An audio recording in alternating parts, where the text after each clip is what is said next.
I'd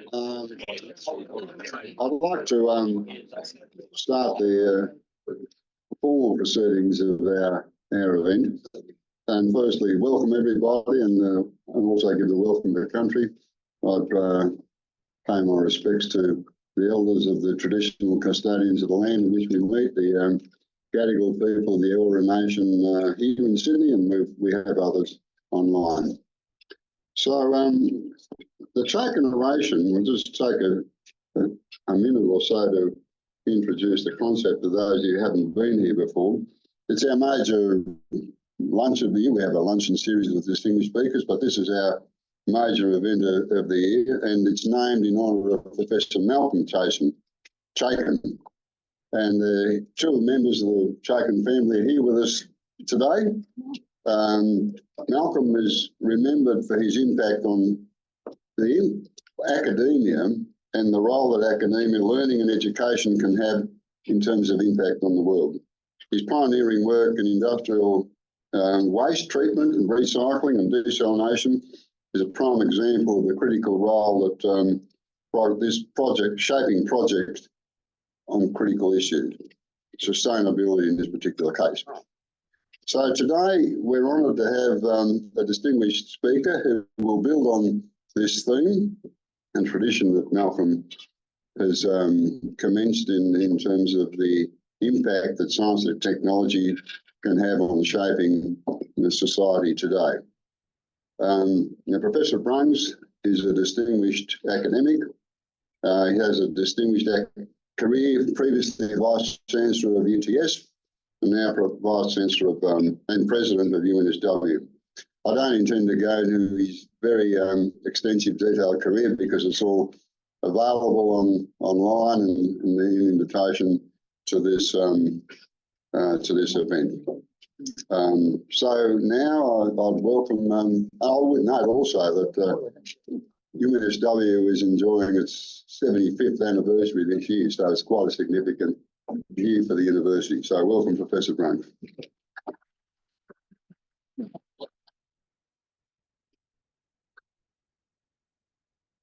Yeah, what's the name? And I'm going to watch the statue behind me as well. Thank you kindly very much for your warm welcome. Let me just move this way a bit, if that's all right. It's not going to stay up. It's not going to stay up, is it? Do you want to move it down a bit? Close. We do have an engineer in there. Anyway, thank you very much. I too would like to start by acknowledging the Gadigal people of the Eora Nation, the traditional custodians of the land, but not just the traditional custodians of the land, but also, as I say often at welcomes at UNSW, traditional custodians of knowledge, this place. Knowledge is very important to all universities are. Knowledge is critical to society, and knowledge will be the heart of what I talk about in my orations today. It is a profound honour to be invited to give the Chaikin Oration, and I feel very humbled to be following the footsteps of orators before me. Equally also to stand on the shoulders of Professor Malcolm Chaikin, who was a giant at UNSW. At just 31 years old in 1955, he became the youngest professor in Australia. He broke new ground as the youngest dean in the nation at the age of 36, leading UNSW's Faculty of Applied Science. Faculty I have some sympathy with, as I was taught there as a young undergraduate. And as UNSW's first Pro-Vice-Chancellor of External Affairs, he further contributed to the educational landscape with the advancement of knowledge as a member of the UNSW Council and as a major UNSW benefactor. Malcolm's enduring legacy is recognised with a prize in his name awarded annually by the UNSW Faculty of Engineering for the best thesis. So this oration pays tribute to Malcolm Chaikin not just as an academic, but as someone who is deeply committed to the principles of public service. Malcolm understood the vital importance of deep expertise, of collaboration to address society's most pressing challenges and advance progress, not just for the select few, but for everyone. So it is with great pleasure that I deliver the oration in Malcolm's honour. So let me start by asking a little question, particularly for those of you who are educators. Do you remember when disruptors were the kids at the back of the classroom chewing up bits of paper and sort of spitting them through a big pen? Some of perhaps were those kids. But anyway, it was an easier time. Today, disruption keeps us up at night. There are things that bombard their way into our society, our sectors, our organisation, uprooting established ways of doing things, creating habit, creating opportunities, making themselves at home in ways that means nothing will ever be the same again. We call them disruptors, or in a positive mood, we might call them dynamic. But whatever the language and whatever the mood, it is plain that there are factors here at play in many spheres of human existence, so many that it literally makes our head spin. Consider the digital divide, for example. The UN is concerned that the widening gap between developed and developing nations could exclude nations from the fourth industrial revolution and severely threaten the development of the sustainable development goals globally. Angela Gonzalez-Sens, the head of science, technology, and innovation at the UN Conference on Trade and Development, says the digital divide and associated inequalities of technological diffusion affect people's access to the benefits of technology and further risk exacerbating the social divides that already exist. As is too often the case with wholesale change, no matter the sphere, there are always those who are susceptible to being left behind. Disruptions will bear most heavily on those most ill-equipped to weather them, or roll with them, or thrive with them, which is what would be ideal for all. Sometimes, too, the notion of innovation, which is essential for progress or improving the human condition, is a concept that most people in this room would regard as critical for tackling new and even wicked challenges. However, in other audiences, the concept of innovation is daunting or even threatening. In developing UNSW's recent strategy, I've been in community discussions where innovation is too often associated with the idea of job losses for themselves or their children, being replaced by machines, having old and comfortable ways tipped on their heads. Now, I've been part of the innovation sphere for virtually my whole career, McKinsey, CSIRO, UTS, now at UNSW. I know that innovation is and should be a little daunting at times, but for the right reasons. We here in the room have the responsibility to ensure that innovation is used to create opportunities to bring everybody along. So part of what I'll speak about today is how do we as scientists, engineers, technologists, not only help create a better Australia, a better world, but how do we ensure that all Australians, and indeed people in communities right around the world, how do we ensure that these disruptions that we're experiencing, economics, technology, environment, geopolitics, in this world wouldn't have changed? How do we make sure that all Australians can reach their greatest potential, which is, of course, what ATSE aspires to do? Or, as UNSW expresses it, how do we ensure progress for all? My time as a university leader over the last 15 years, I've become more and more strong to believe that single solitary purpose of universities in Australia, the public good. The public good is why UNSW was established in 1949. 75 years ago, we met the needs for skills, knowledge, and research to advance Australia after World War II. It's a reason we educate over 70,000 students at any one time. It's a reason we conduct world-class leading research. It's a reason we engage with communities both here and across the globe. Everything we do should be about the benefit, well-being, and prosperity of Australians, but of all Australians. The public good can only come about when everybody can enjoy the benefit. And that raises necessary but complex questions about equity of opportunity, of access, of inclusion, and sometimes which is lost, equity of success. I'd like to set a little more of the scene surrounding the disruptions and transitions that we are facing in Australia. And then I'd like to show how you have some of the wonderful ways what I call hard knowledge, which I'll explain in a minute, linked to deep expertise, is contributing to the true public good and to realising Australia's potential and progress for all. I want to share with you today is a good news story of collaboration, of partnerships, and the success that it really is having for everybody. But first, to the disruptors. Economic disruptors are constant, probably why they call it an economic cycle. Whether transition, endemic, economic disruptors have a wide range of implications at micro and macro levels. Consider the range of indicators for Australia: economic complexity, sovereign capability, productivity, critical skills shortages, cost of living, housing affordability. All of these things are complex. And at the moment, they affect the least wealthy in our community the most harshly. Look at the polarisation of wealth in Australia.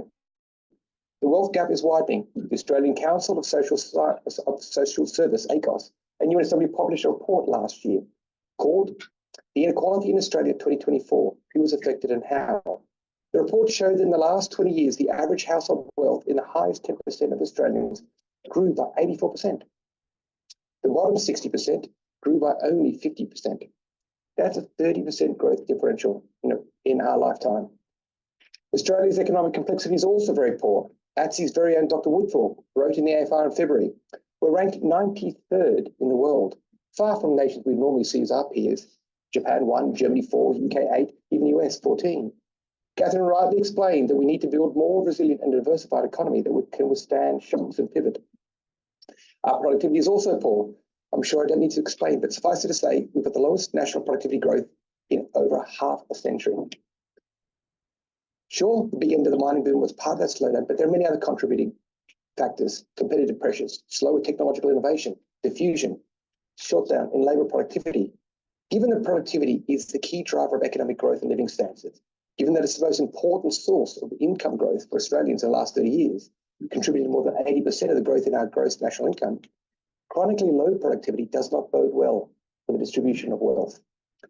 And if the pace of technological change seems greater than ever, it may be because it is. The World Economic Forum describes in an interesting comparison of millions of years in the making.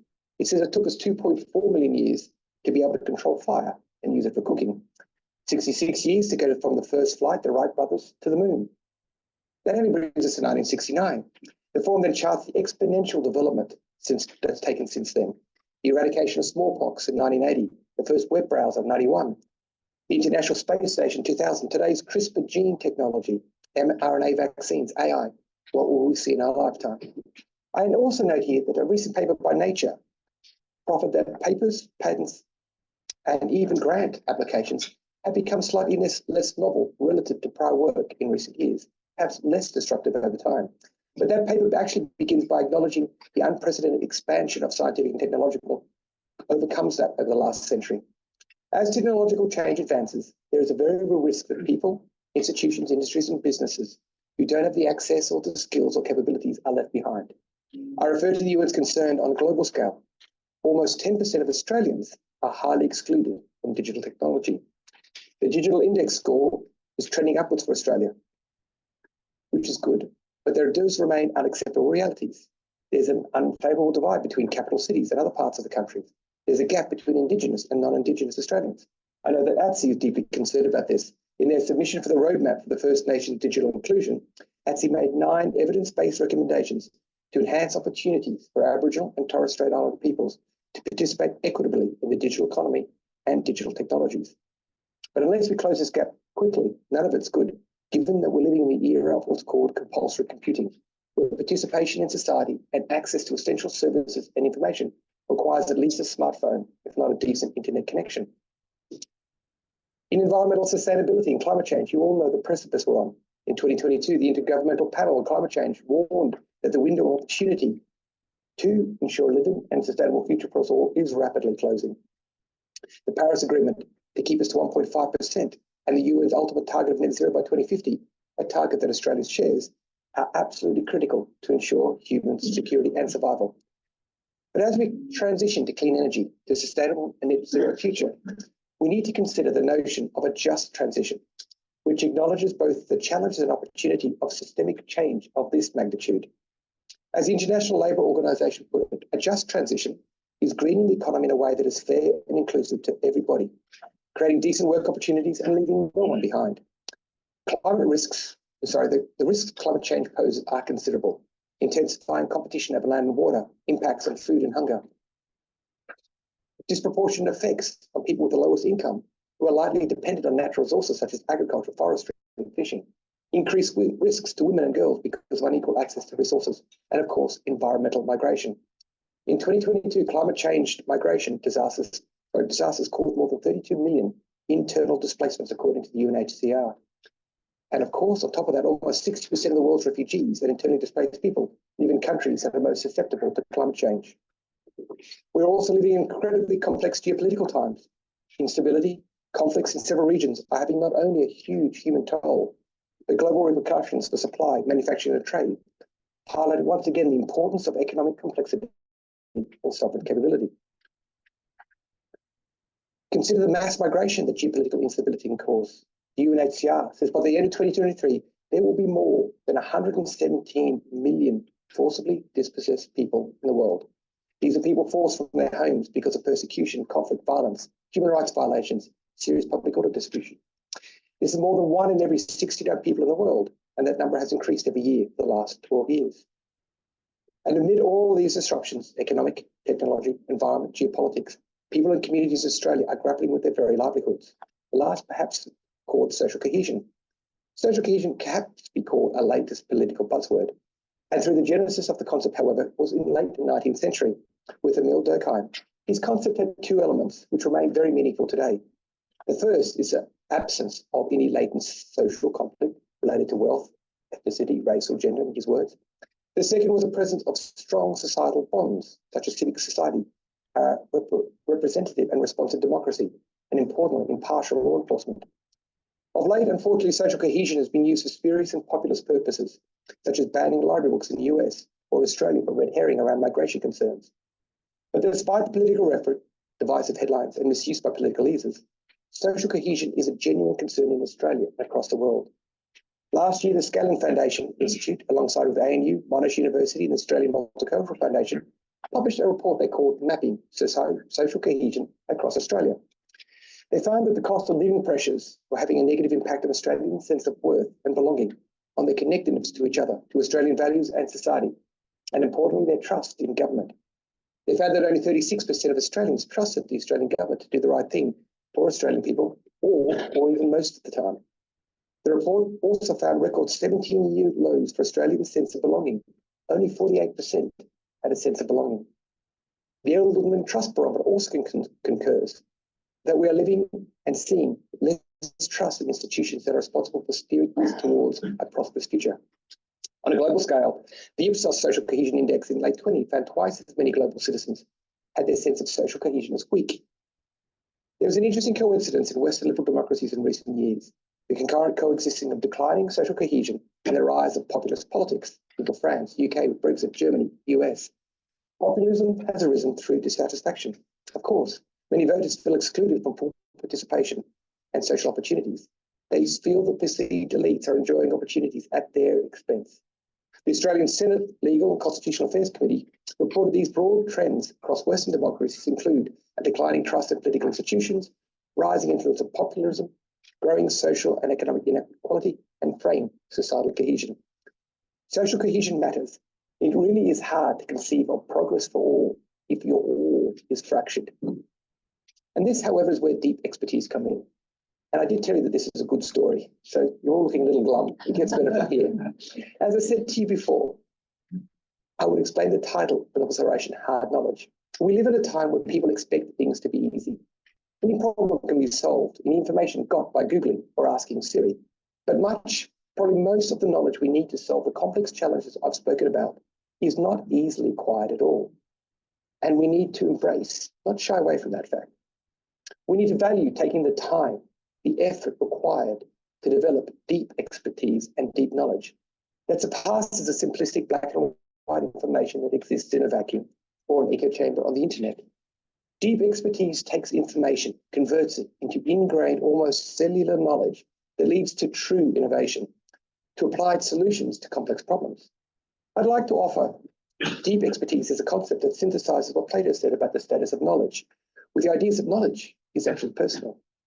Plato said that to have the status of knowledge, a statement or piece of information, if you like, must have all these three things: justified, true, and believed. Elizabeth Hawke, a specialist in university learning and teaching at Imperial College in London, writes of knowledge as the outcome of a personal relationship with ideas, sources of evidence, ails the one who knows. It requires digestion and understanding rather than simply storage. This interplay is what makes deep expertise powerful in the face of these disruptions and dynamics that I've spoken about. Deep expertise is to be rigorously applied. It enables analysis, critical, creative, higher order thinking. It brings deep, relevant prior knowledge together with new information to solve these complex problems. It enables us to reap the benefits of multidisciplinary or cross-disciplinary work. It motivates us to collaborate across institutions, industries, and borders. Deep expertise is how we can join forces to bring to life multifaceted, evidence-based solutions that reach far beyond populist or knee-jerk or the mundane to not only address these disruptions, but to unlock, and most importantly, to share the opportunities that have been unlocked. Deep expertise is generous. It seeks collaboration. It is not elitist or aloof. And therefore, when deployed correctly, engenders trust and confidence in tackling problems, even wicked ones. It is that special amalgam of education, research, industrial ingenuity that foments innovation and spurs us to critical thinking and problem solution. It drives solutions in a way that everybody benefits, but importantly, with people rather than to people. Deep expertise, I put, is an antidote to the glib populist policy and decision-making we're currently seeing. It enables delving into the root cause of problems, developing sometimes hard, difficult, yes, but robust solutions that often take time, but are actually effective when compared to superficial tinkering with symptoms for short-term populist gains. Deep expertise requires a range of evidence and effects to be analysed and synthesised. As I said, it is open and questioning, not closed or dogmatic. It engages rather than dictates. It listens rather than condescends. Because the deeper you understand something, the more knowledge you have, the more you realise you have to learn, the more knowledge you need to gain. Deep expertise is a prerequisite for collaboration, for innovation, and for solving complex problems in a way that ensures everybody benefits. Take clean renewable energy, for example. We can already deliver renewable energy to wealthy nations. Those at the top of the OECD largely benefit already. But how can we deliver a just transition to clean, renewable, inexpensive energy for every nation so that everybody benefits? That's one for deep expertise. There's a lot more collaboration, a lot more work, a lot more technical challenge in that one. So then, deep expertise, and how do we get more of it? Well, first of all, as I look around the room, I see exemplars of deep expertise everywhere I look, in each and every one of you. But of course, you'd expect me to say also universities. That's a solution. Of course I will. Universities are a solution. The education and research that is conducted in higher institutions like UNSW and other universities are Australia's greatest assets when it comes to capacity building, filling the critical skills gap or rebuilding national productivity. But there are many other places that deep expertise resides. And to achieve progress for all, different areas of deep expertise must collaborate. Universities don't go alone in research and education because we know that two heads are better than one for driving innovation, for taking a brilliant discovery and ensuring that a brilliant solution is actually delivered, bringing science from the lab to those who can benefit from it. We know the deep expertise that we have in education and research is matched and complemented in their operating environments, in markets. And that's why we value our research partnerships so highly. That's why UNSW Science faculty, for example, launched its Pact for Impact early this year, a collective commitment with partners in industry, non-for-profits and governments. They all collectively committed to improving the world through science, but importantly to be measured and to be held accountable for their outcomes. A great example of this partnership is the Surf Life Saving Australia, with their deep knowledge of the beaches, and UNSW's Rob Brander, aka Dr. Rib. Today they're educating beachgoers right across Australia on rip currents to try and tackle the 40% of Australians drowning every year. So, as I said, while UNSW isn't going alone when it comes to deep expertise, either in its development or application, much like deep expertise, our educational offerings and our research are not passive. They're not benign. They don't exist in a vacuum. They are, by definition, to be applied to complex problems, including and especially by engaging the partners and people who they affect. Like any good chemical reaction, we need both effectors and receptors to create the intended product. The roles of these change in time, but we are all in this together. And as I said, it's a good news story. I'd like to share a few examples. I've seen partnerships that are using this deep expertise to tackle some of those most complicated challenges and disruptors I spoke about earlier. Let's talk about economics. As I said earlier, we partner with the Australian Council of Social Service, ACOS, since 2018 to address poverty. The Poverty and Inequality Partnership now already provides sound, evidence-based insights and policy advice. The pieces of policy they've changed are quite extraordinary, enabling leaders and decision makers, including to have concrete options to support millions of Australians who experience poverty and inequality each and every day, each and every decision. The partnership highlights what policies also create unfair outcomes before policies are even brought in to prevent increasing injustice and the disparity of opportunity. Filling critical skill gaps is also important for universities. Take Australia's massive shortage of engineers. Engineering Australia estimates about 50,000 engineers in the next few years. A 2021 estimate from the Australian Council of Engineering Deans predicted 100,000 engineers would be needed by 2030. For our part, UNSW have graduated more than 17,000 engineers. But importantly, our faculty now works with hundreds of businesses and industry partners, drawing upon their deep expertise to do things differently with our research candidates, to focus their work on addressing pressing real-world problems, which then builds deep expertise in the universities and in industry at the same time. In the technological sphere, let's consider technology that became an overnight sensation in the press after years in the making at the height of COVID, mRNA. In early 2022, New South Wales universities developed a collaboration with the New South Wales government, industry and academic partners. The New South Wales RNA Production and Research Network This network brought together partners with deep expertise in regulation, in policy, in manufacturing, in therapeutics, and in research. This initiative is now helping develop and deliver products like vaccine and treatments for diseases of COVID-19, as well as advanced therapeutics for cancers, infectious diseases, rare genetic disorders, but all at price points and all accessible to all Australians. This will have a profoundly positive impact on human health in Australia and therefore more at a global scale. Environmental sustainability and climate change are part of UNSW's DNA, and you all know that 90% of the world's solar cells use the PERC technology developed at UNSW.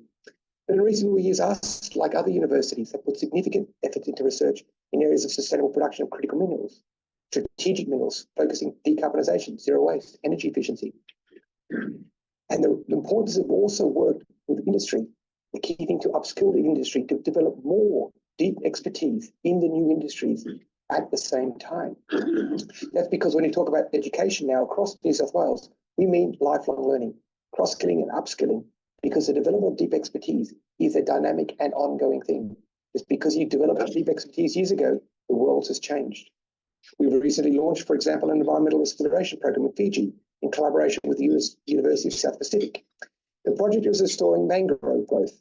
As many of you know, mangroves provide diverse benefits for coastal environments and livelihoods.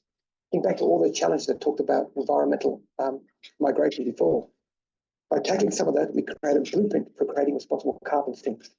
The deep expertise that our partners bring here is essential for getting the potential. The University of South Pacific has a wide range of expertise in ecology, including appropriate species of mangroves, monitoring the response of soils and fish and other environment. But critically, they also bring the knowledge of important cultural and social dimensions of this ambitious project as well, as does the Fijian government.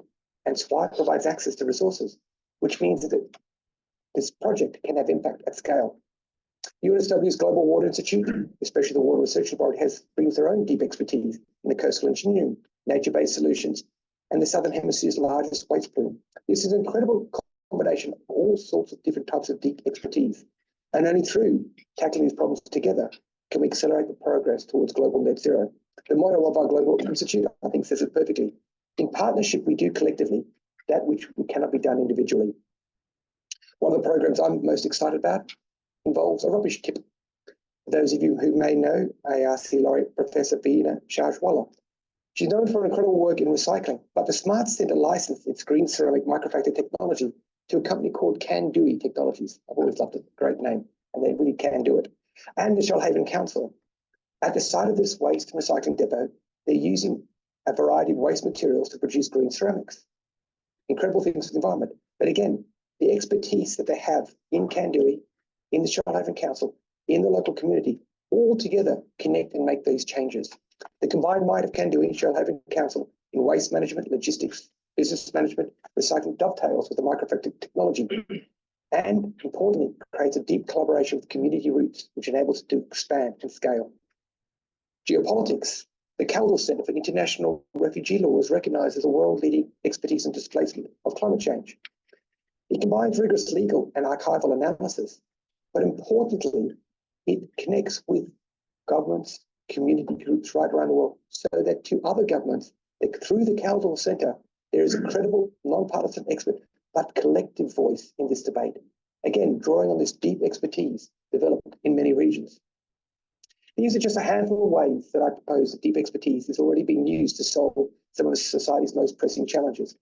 There are great stories like this across all of Australian universities and more broadly across research organisations. They're good indicators, I think, of Australia's genuine commitment to solving problems in partnerships with industry, governments, and also have a focus on widespread benefits. So deep expertise used properly is a powerful answer to the challenges, but it's not something we can shy away from. As I said, to get deep expertise is hard. It's not easy. And in today's world where easy is often the best, taking the time, the knowledge to develop hard knowledge and deep expertise is something that we all must champion. Elderman's research about trust found that Australians are actually more likely to embrace innovation if they're confident that it will lead to the better future and, importantly, want technical experts and scientists to lead on implementing that innovation. That's good news for all of us who value deep expertise and who are immersed in ways to maximise the positive impact. Who, like ATSI, want all Australians to realise their potential, or like UNSW, we say progress for all. Of course, the ultimate question is how to ensure deep expertise is valued, fostered and applied for the benefit of everybody. for progress that extends well beyond the economic gain and to wide-ranging gains for humanity, for human security, for advancing global society. This is a fundamental question for all of us in this room, by the leaders in higher education, in research, in industry, but also for our government. At universities, we have three levers of support: education, research, and a genuine engagement with society and industry. This was the same for UNSW's first 75 years. Education, research, and engagement have been used to extraordinary effects by giants like Professor Michael Chaikin. So the challenge is, as we move towards the disruptions and challenges of our global future, is to stand upon the shoulders of these giants, to ensure that hard knowledge and deep expertise is valued, and to take this deep expertise into new frontiers of knowledge, to nurture the new intellectual giants, whose passion for innovation will keep the world driving towards progress for all. As the motto says, in partnership to do collectively that which cannot be done individually. So just like death and taxes, we can be sure these disruptions will be constant. The deep expertise is like the Starship Enterprise. It will boldly take us where no one has gone before, every one of us. Thank you.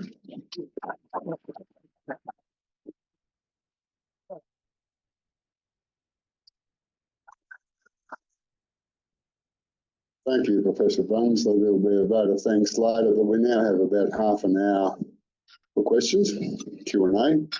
I might sort of lead off, if I may.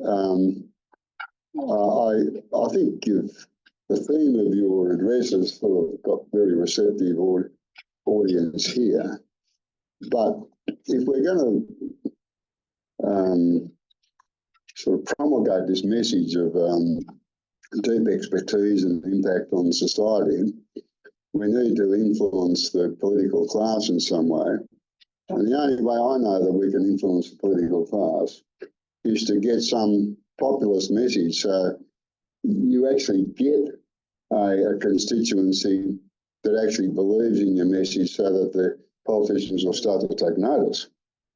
So without that, you know, it's actually all this stuff that we would, you know, wholeheartedly agree with is very difficult to promulgate. So I guess my question is, well, how do we do that?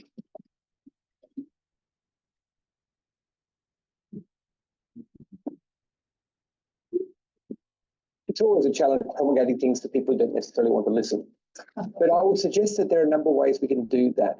The third is by not taking a backward step in the value of deep expertise and deep knowledge.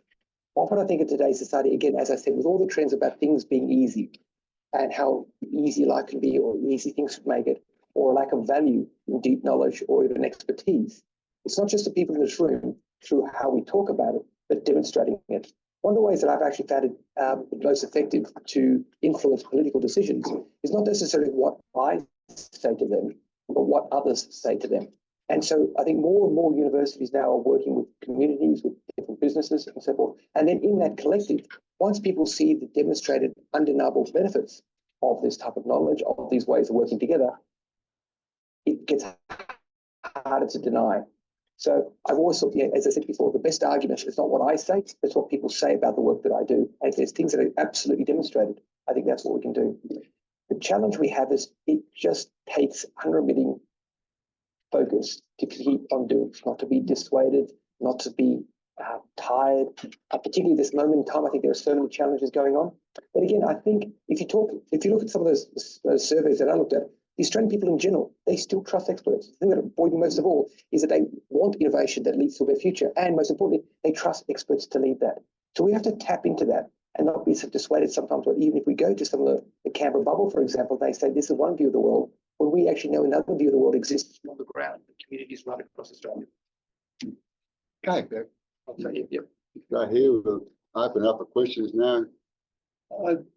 Great talk. You mentioned deep expertise, you mentioned RNA, and that's been a tremendous success, no question about it. But that really got started because the Gates Foundation in 2019 supported a couple of global programs, which RNA was one.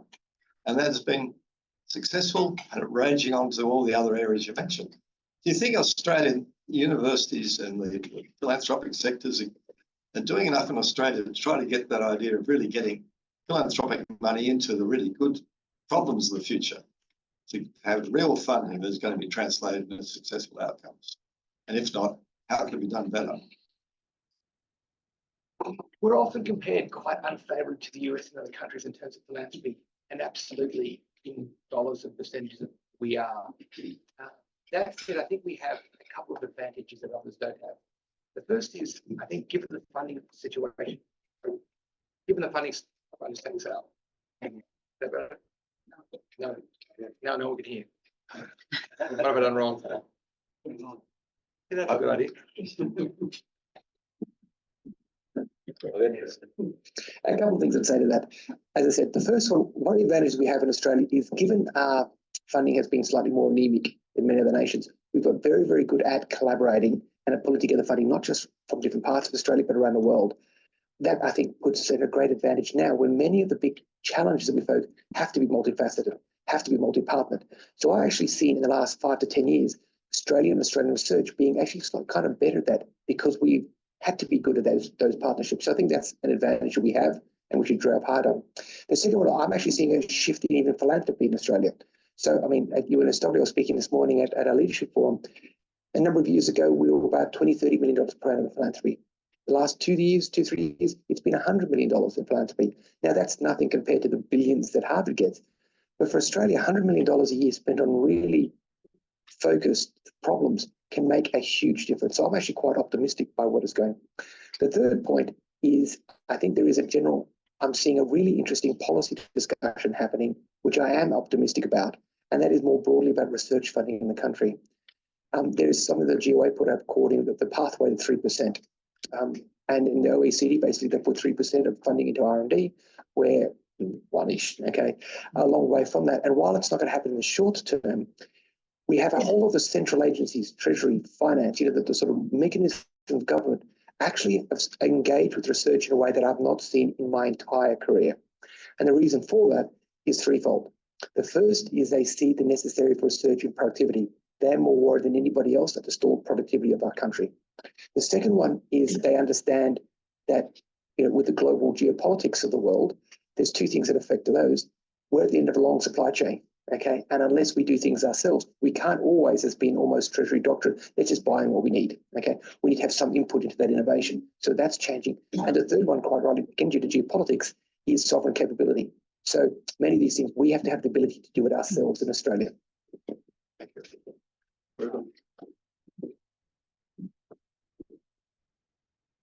Enjoyed your speech or presentation very much, Attila.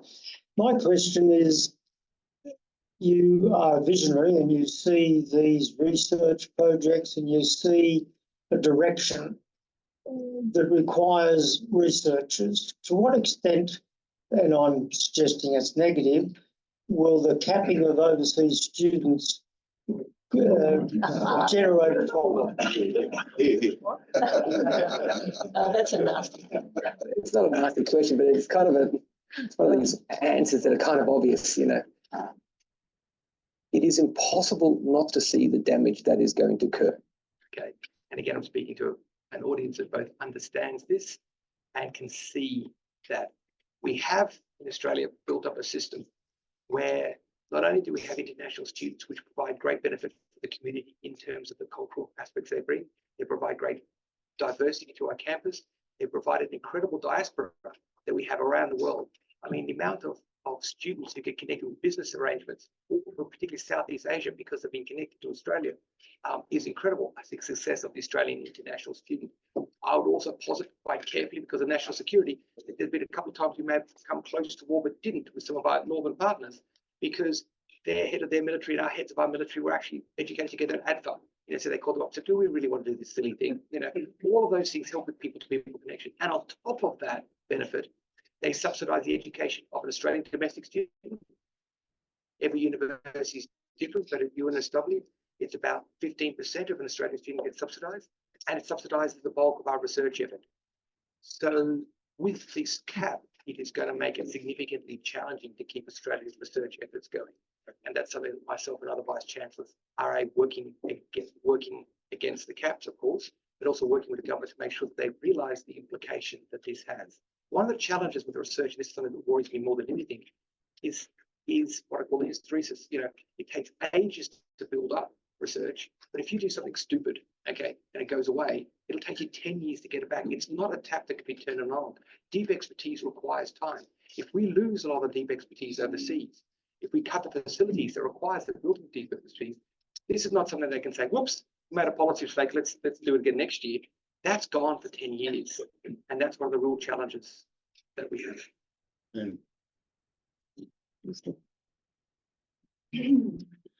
Thanks, Attila. That was a great talk. And I really like your priority on deep expertise and growing it.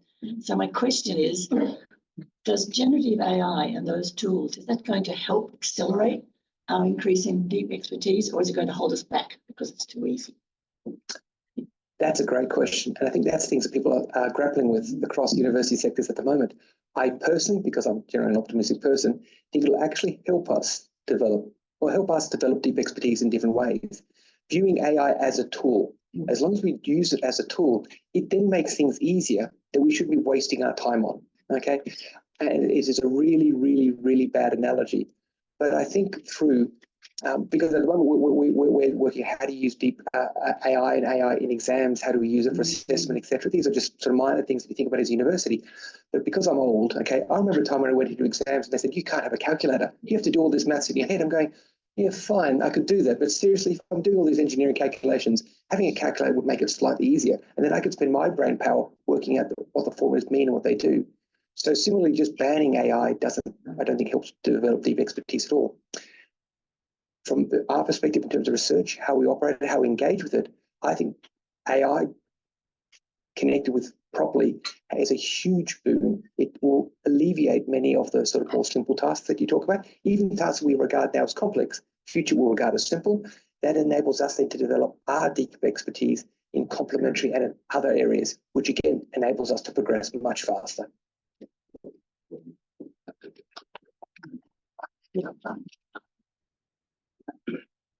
This is Dai Chao from UTS. I joined UTS when you were there. I think you left a huge legacy at UTS. I just try to tell my UNSW colleagues. They won't believe you. No, I'm not saying our current vice president. We see it's not good. He's very good. He is very good. My question, you left a huge legacy at UTS. I think it's reflected in your lecture. You truly believe in deep expertise, technological innovation, social cohesion, equity. All those things are very good. But my question is a follow-up like George's question. I think at this moment, our higher education in Australia generally failed to bring the public and the government with us. The international student cap is a very good example. We know international students did not contribute to our high living cost. Not a magic effect. But to convince our public and the government, the Vice-Chancellor has a critical role to play.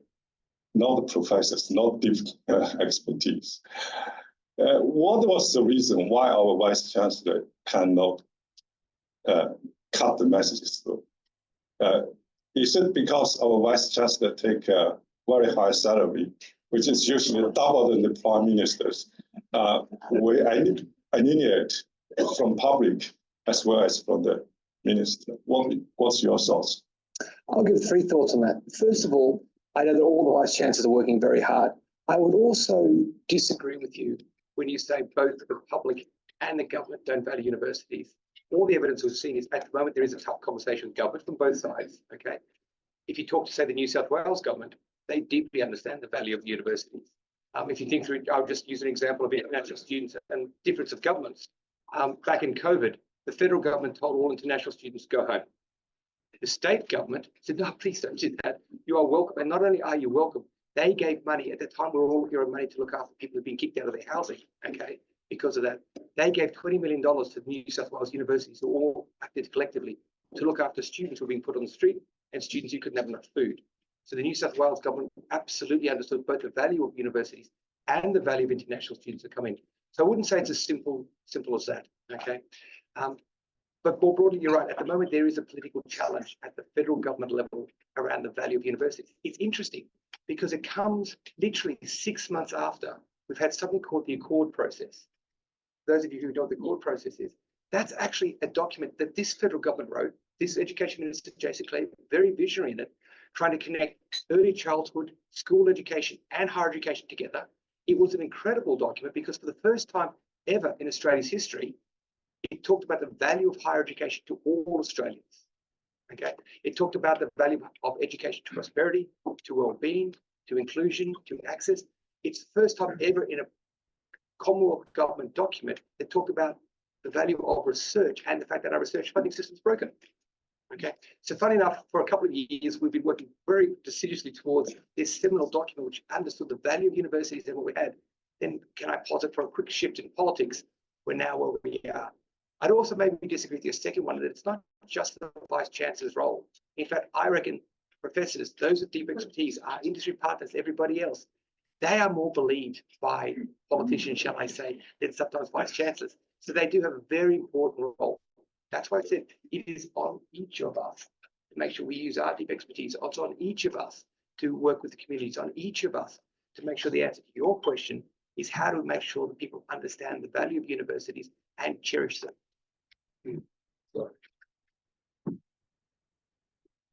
Well, loud enough to be heard, or do I need a mic? No, it's for the audience, that's the broader audience. It is for the. Yeah, thanks, Attila. And that was a fantastic oration. All right, you rightly stated that we produce more than 90% of the common solar cell that we use around the world. Very proud Australian contribution, and obviously UNSW contribution. But one might argue that we haven't benefited so much economically from that work. So my question really is, and I appreciate your thoughts on how we benefit as a nation better from the research that's been done at home. That's an excellent question, Stephen. I know you and I have had lots of conversations about this.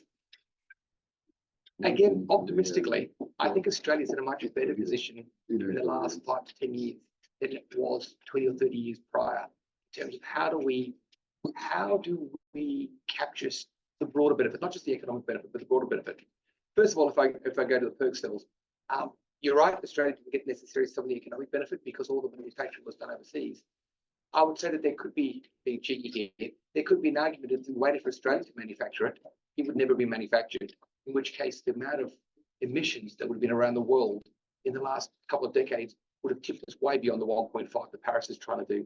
So in some respects, the way that it ended up going, given that it took the industrial manufacturing base of China to basically distribute right around the world, actually saved Australia's climate. Not Australia, but the global climate. So there's arguments of that. But the point of your question is more, how can we get both of those benefits, both the societal impacts, such as avoiding climate change, and economic benefits for Australia? And I think that's where, again, the universities have to think differently about using their deep expertise in partnership. I would also posit that years ago when I was at SARA, we tried to do everything ourselves. We tried to commercialize things ourselves. We tried to create our own deep expertise in some of the implementation. That if we partnered with industry or community groups or others in a much more open way, different outcomes would have happened. And where I'm positive now is I'm seeing there is not a project across UNSW or even many universities I know that doesn't bring a whole lot of other partners in. So therefore, the pathways to impact and those broad benefits are able to be captured in ways that weren't possible even 15 or 20 years ago. The heart of that is recognizing other people's deep expertise. I think that's something we do very well now. Always more to do on this, as you know, and there's lots we have to do. And I'm certainly don't want to be complacent, but I do believe we've come a long way on that. I'm not one of those who say Australia's horrible at implementation, Australia's horrible at licensing. Sure, we can always do better, but I've seen a huge shift in the last 10 to 15 years. And if you look at all of the evidence, not just the hard numbers, but if you look at the evidence of the societal impact that many of these things are having, both here and overseas, you can see that. I'd like to have a follow-on to that question and your comment, Attila. I'm a startup junkie and a commercialisation guy of 40 years. And it started with this gentleman over here, Mark Wainwright, at UNSW, when he committed to setting up an initiative at UNSW just over 20 years ago that's now morphed itself into the Peter Farrell Cup, the Michael Crouch Innovation Centre and the Founders Program. And so I've spent time with Mark and with Fred, and then with Ian Jacobs, and then more recently with yourself, talking about exactly this topic. And I have to commend you and say that your team today is better positioned than any team that I've seen in the last 30, 40 years to deliver on commercialisation. I think that once you've got that team which you have put in place, I think the rest will absolutely follow. What I'd like to ask is, how could ATSE and the university, UNSW in this case, work closer together? Because I agree with you that it's the combined capability of professors and senior researchers, and ATSE has a huge number of very distinguished fellows. And I think we can have an influence on government if we take very short messages and very succinct facts and put to the government. And I happen to have been in Canberra only 3 weeks ago with a medical technology group, and you know, they are looking for answers because we have crises in this country right now, particularly in the healthcare sector, and we have to come up with a lot of solutions. And there's a lot of sovereign capability in this country that's able to solve these problems. So what would you like to see as a relationship between an organisation like ATSE, as powerful as it is, to work closely with the university to influence government? Thanks for that question. We're done.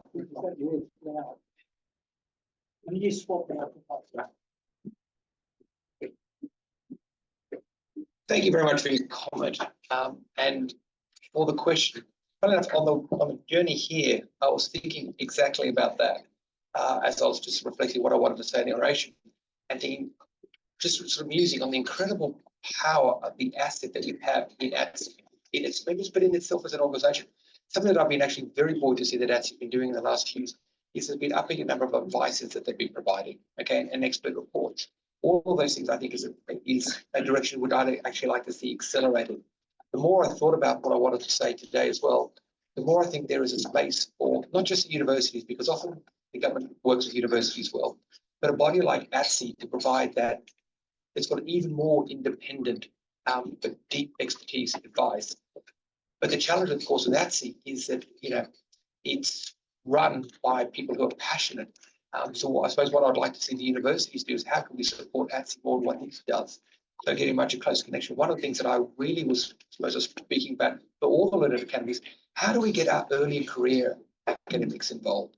Because if you go through universities now, and I'm sure you've come down to the Peter Farrell Cup recently, I sat with the people at Peter Farrell Cup, and there were these students, okay, who were doing their pitches. They are extraordinary. They are, you know, late teens, early 20s. Their minds are incredible. Their passion is incredible. What they do is just incredible. And sometimes, again, reflecting that that's almost a resource that we don't use enough, particularly in organisations such as that, and even in universities. What we've been doing at the university level, often now with governments, I've been taking students to some of those meetings because they are far more passionate advocates of what the world is, and they're the ones who are going to be living in the world in the future. So they've been very powerful. So I don't have a complete answer for you. It is a great question. It's a question I'd like everybody here to think about. It's certainly something I'd like to discuss with ATSE and the Learned Academies, because I think there is much more together we can do. The gentleman with a light jacket over here. Oh, got another mic? Yeah, first. The mic works here. I think the mic here worked with our remote audience, but this one works. Yeah, because this one's out of battery. So, that one. Hi. Gina first. Okay. Yeah, I do. Okay, I'm Jielu from University of Technology, Sydney. Thank you, Attila, for your wonderful talk. My question about AI First University. So quite a number of universities and the professors and the leading researchers start talking about AI First University. Somebody focus on use AI to replace operations or support operations of university, and some think about AI, use AI to replace some jobs, and some consider, trainings of AI knowledge to staff and students. What do you think AI First University and how Australian university will take that role, or what do you thought? I'll give you my thoughts. Please remain standing. But once again, acknowledging deep expertise, Gia, You're a deep expert in AI. You've been thinking about this longer than anybody. Before I go, I wouldn't mind hearing what your thoughts are. Go on, you're the deep expert. So can you pass the microphone back to Gia? I mean, you are one of Australia's lead experts. Oh, yeah. I actually asked you because I don't have a very clear answer. But what I thought in this one side, AI First University will be a future of our university, maybe 5 years, maybe 10 years. So definitely AI can be used to replace some kind of operations, even support teaching and learning. For example, generate exam papers and support lectures and give tutorials and marking assignments and so on, so on. And also from students enroll until the whole this process currently student center is doing, quite a number of parts can be realized by AI tools, particularly through this human machine collaboration. So consider AI is a team member of a human team. So you use AI as your team member, ask AI to do some whatever hardware, software. So that's one part. But another part, I still think students need some in-person experience, campus experience, and to talk to lecturers, to talk to other students, and keep the team working and consider, socially impact. So I just don't know how to balance the two parts from technology part and socially impact part. Thank you, Jane. So want to get your answer. No, that's that's very insightful. Thank you. So similarly to that, look, what we're looking at is sort of three different aspects. The first is how do we improve using AI to improve our operations? Okay, as you talked about. And then there are two parts of that, as you know. One is how to improve individual productivity using AI assistants. The second one is how to use AI as, let's call it, another worker, another staff member. And that's ways that you can look at that. One of the interesting things we're doing at UNSW is often when you've got really insanely complicated bureaucratic systems and universities specialize in these, often you try and simplify things first and then automate. One of the joys that AI is giving us is because it does things so quickly, you don't even have to simplify the process. What I found sometimes in university processes, by the time we've got the committee together to talk about the process and simplify the process, 7,000 people have worked on that committee, it's 6 years later and they've got a new process. Wonderful. We can now optimize that. But with AI, we can just say, forget about that. Leave the process as silly as it is. We're just automating the background with AI because it's much more sophisticated, and then suddenly that process goes away. So I think there's a whole new ways we can think about using AI to make our systems and our universities more efficient. That's going to be personalized. Yeah. Personalize the service to teaching and research, or personalize the support. That's right. And that's personalization, that is a key part AI can help us. But on the last part, I agree, there's lots we can do in teaching. We're already developing, let's call it tutors for students. Again, very limited AI large language model, and so they don't have hallucinations. We provide access only to sort of database that we have around chemistry, for example, to provide access. Even with all of that, that's an augmentation. That gives additional experiences. We are very much also a passionate believer in the human-human interaction, particularly of undergraduate university education. If you think about what I was talking about, deep expertise before, that requires not only your own knowledge, but how you develop that with other people. And the thing that I think is most important as we work into this post-AI world is these human skills that we have. One of the key human skills we have is our creativity and, more importantly, our collective working with others on that. So one of the things that we are very committed to at our university, and I know UTS and most universities, is keeping that learning about how that human-human connection, because lots of parts of people's jobs can be automated, but that human interaction is much less so. Thank you. Thank you. Sorry, I think John was here. Yeah. Donald. Donald was. Thanks for a very wide-ranging lecture, Attila. One thing that's puzzled me for many years is that Australia has a great tertiary education sector with a lot of universities in the top 100 and even more in the top 300 or 400. I think next to Norway, we're among the best in the world. Yet Australia has a very poor R&D, commercialisation and engagement amongst business. And it seems to me there's a real disconnect there, because you can't have productivity growth unless you invest in R&D and then commercialise what you find in the development process. Why do you think that disconnect is so pronounced in Australia relative to most other OECD countries? So one of the reasons for the pronounced disconnect is the difference of Australian industry. And I think that's something we actually took a lot of time to struggle with in Australia, because we kept trying to do models from the US, Europe, Canada. They have much bigger industry, okay? The size of an SME in the US is 250. The size of an SME in Australia is 2. Okay, not quite, it's 4. But it's an order of magnitude difference. So therefore, I think for many years, we were confused in how do we want to necessarily engage with the industry, trying to use models that other people had used. Where I was speaking before was Stephen's question.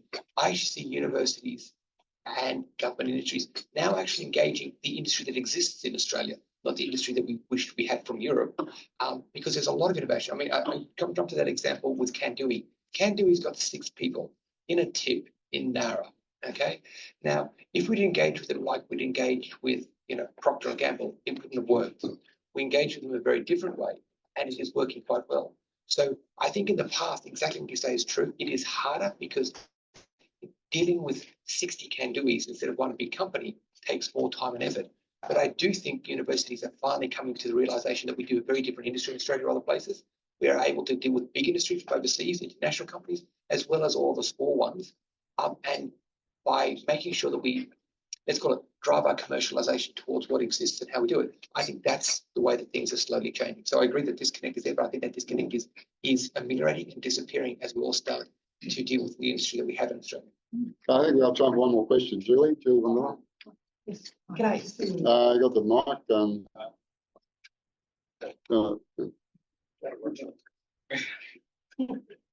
Picking up on the comment about having to engage the general public. Yeah. Ted too over here said to me, well, you can invent something, but he said the best way to get it out in the market is to make it illegal. So, and I thought actually, if you think about it, and if it's sort of true, that sort of speaks to another way of looking at how to get it out. And I was wondering whether anthropology, for instance, could have a bit of a say in that, which would be then bringing your university silos closer together, talking about how new things affect people, and your comment about somebody doesn't know how to use it. And I've frequently been in that situation myself, even with a washing machine. Yeah. So, but I think anthropology could help a lot. I mean, it helped. I can't think of the name of the woman who was an anthropologist who went to IBM and made major differences to the way that they actually developed their products. And so I hope you didn't mind me pinching your idea, Ted. Thank you. It doesn't get much currency except. That is an excellent idea and an excellent comment. And again, that's where I have optimism. I see universities changing, because I'm going to pick on the engineers because they're sitting over there. But most of the engineering institutes at the moment are in partnerships with our arts or our design or our social scientists or our lawyers at university. We've got a climate risk one, which is actually business and ADA, also arts, design and architecture and law, as well as the science and engineering part. Our AI Institute at UNSW has at its heart the social scientists to help understand all of that as well. So that's one of the things that I'm actually seeing. What you said is really valuable, and the social sciences at universities are not only deeply valuable in their own right, in their own disciplines. Their understanding of how things are implemented, how society reacts to technology change, how society reacts to challenges, and having that understanding at the ground level of many of these developments and these innovations, I think has made a huge difference. We've still got more work to do, but I do believe that is changing. I don't know if the other thing, back to rather than making it illegal, the other option that we have as universities that we don't often think about is that UNSW, we graduate 15,000 wonderful individuals every year. Now, through their education, getting them more connected into things like social impact, etc., while they're at university. And I'm seeing such a huge appetite for students. They choose universities now on far broader things than just a career or how much money they're going to earn in accounting when they graduate. They pick for a variety of different reasons. And if we give them the tools and let's call it the habits while they're at university, that will then go out. And you think about 15,000 who graduate every year, soon some of them are going to be politicians, soon some of them will be in senior positions, then they'll be able to have this influence on the value of universities and deep thinking. Okay. I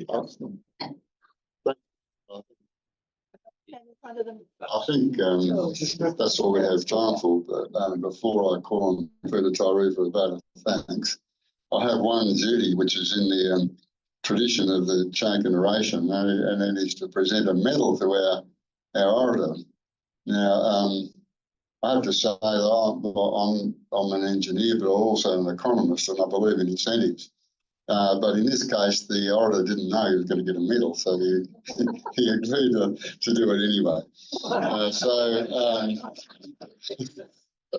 Attila, on behalf of the Academy, I present you with their Chaikin Oration medal, which you can wear with pride.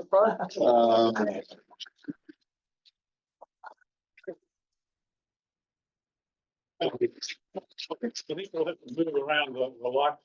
Right behind our heads. Yeah. A little bit further. George, come across. I've got a light behind you. You've got a light up there. Come across another. First time I'm getting another light from that window. I think you have to move back a fraction.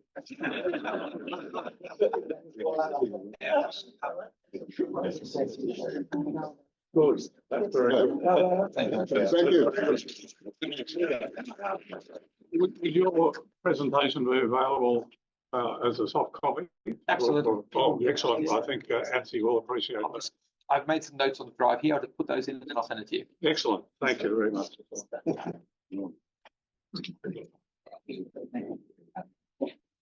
Attila, we are so pleased to have you here do this presentation today.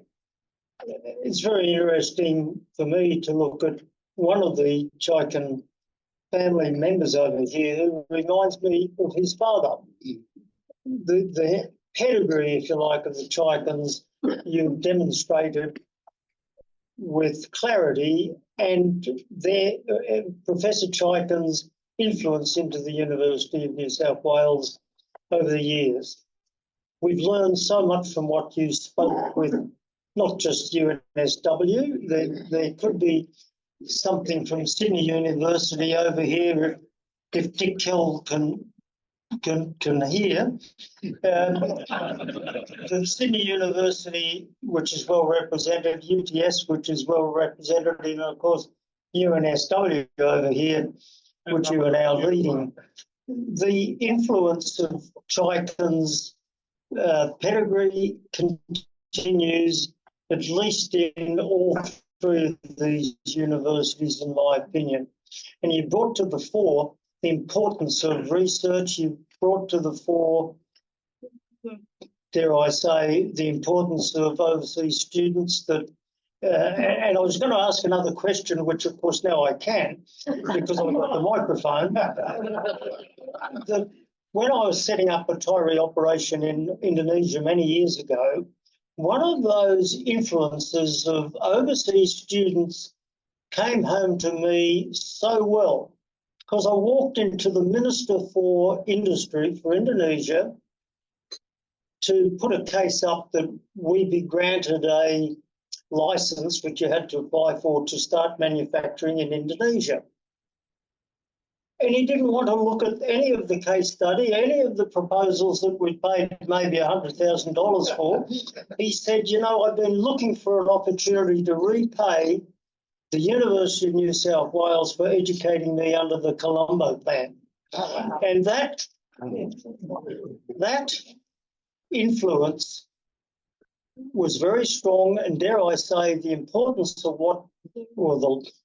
the lack of recognition of the importance of overseas students by our government, current government, is going to be a longer, I think you said a 10-year return. It's probably longer, because that influence, not only does it go down, but we're giving a free kick to whether it's America or Japan or goodness knows which, and of course New Zealand, who might be seen as a more rigorous player these days. Attila, you brought out some fun in your talk, you brought out some lightheartedness, and your responses in the Q&A was outstanding. Dare I say, Gary Zamel's thoughts are that maybe we have two Peter Farrell Cup implemented, Gary will fund one of them, I'm sure. And we find a way to rapidly introduce and help a government that may listen, medical equipment to be made in Australia under the program that has been implemented for manufacturing in Australia, things which we might say are easy, and perhaps all of the universities represented here can get a word into the relevant ministers and the public at large to get a groundswell of action that we make things here. You know, the fact that many of you would know that I recently had a bit of a bout in the hospital, and I was told I was down to one of the last vials or one of the last sacks of IV fluids that Australia had, because we don't make it here. And that's life-saving in the real world, the real time right now. Anyway, I digress.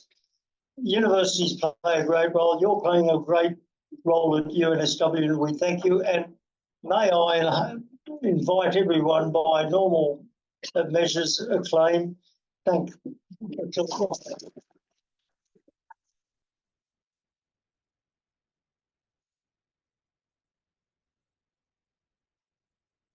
Thank you very much, Peter. Oh, geez. Well, I think that concludes the proceedings for today. So, you know, mingle and mix, and thank you again, Attila.